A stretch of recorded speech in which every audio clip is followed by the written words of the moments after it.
आजाद Hindustan live, सच के साथ। नगर परिषद ओंकारेश्वर क्षेत्र के अंतर्गत वैध अवैध गेस्ट हाउस संचालन को निकाय ने थमाए नोटिस।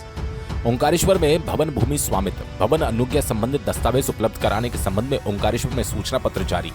राजस्व निरीक्षक नीरज रावत ने बताया कि वरिष्ठ अधिकारियों के निर्देशानुसार पर नगरीय क्षेत्र ओंकारेश्वर में अवैध अतिक्रमण, शासकीय भूमि पर अतिक्रमण कर अवैध तरीके से भवन, गेस्ट हाउस, धर्मशाला, होटल, लॉज इत्यादि निर्माण संचालित किया जा रहा है।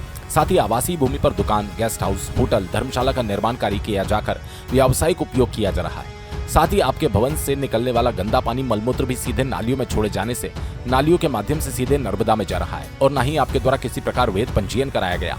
शासकीय भूमि पर अवैध रूप से बहुमंजिला पक्का निर्माण कर अतिक्रमण किया, जो कि नगरपालिका अधिनियम 1961 की धारा 187 का उल्लंघन है। वर्तमान में बिना सक्षम निर्माण अनुमति कार्य किए जा रहे हैं। संचालन साथ ही ओंकारेश्वर नगरीय क्षेत्र में व्यवसाय हेतु ई नगरपालिका पोर्टल पर नगरपालिका परिषद अधिनियम 1961 की धारा 260 के अंतर्गत निर्मित उपविधियों के अंतर्गत जारी व्यवसाय लाइसेंस अनुज्ञप्ति प्राप्त नहीं की गई, जो शासन के आदेश की अवहेलना है। इस हेतु निम्न दस्तावेज उपलब्ध कराना सुनिश्चित करेंगे। भवन अनुज्ञा की सक्षम स्वीकृति, ई नगरपालिका का ट्रेड लाइसेंस, भवन भूमि संबंधित दस्तावेज, 3 दिवस के भीतर दस्तावेज उपलब्ध नहीं करने वालों के अवैध निर्माण कार्य हटा देंगे और आपके भूमि भवन निर्माण अनुज्ञा स्वामित्व दस्तावेज कार्यालय में प्रस्तुत करना सुनिश्चित करें। अन्यथा निकाय द्वारा अवैध निर्माण, अतिक्रमण और वैधानिक कार्रवाई की जाएगी, जिसकी समस्त जवाबदारी आपकी स्वयं की होगी। ओंकारेश्वर से ललित दुबे की रिपोर्ट।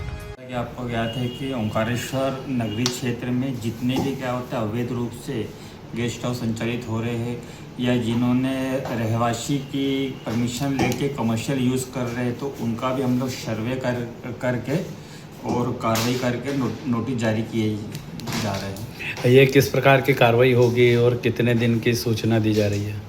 अभी हमने 3 दिवस में इनसे दस्तावेज चेक करने का बोला है और साथ ही जो व्यक्ति जो जिस प्रकार का व्यवसाय कर रहा है उसका नगरपालिका ई नगरपालिका पोर्टल से एक का ट्रेड लाइसेंस का बनता है, तो हम वो भी बनाने की कार्रवाई प्रारंभ कर दी गई है। अभी कितने लोगों द्वारा राशि जमा की गई? अभी 10 व्यक्तियों के द्वारा ट्रेड लाइसेंस बनाने की कार्रवाई की जा रही है। लाइसेंस के लिए किस प्रकार आवेदन दिया जाना होगा?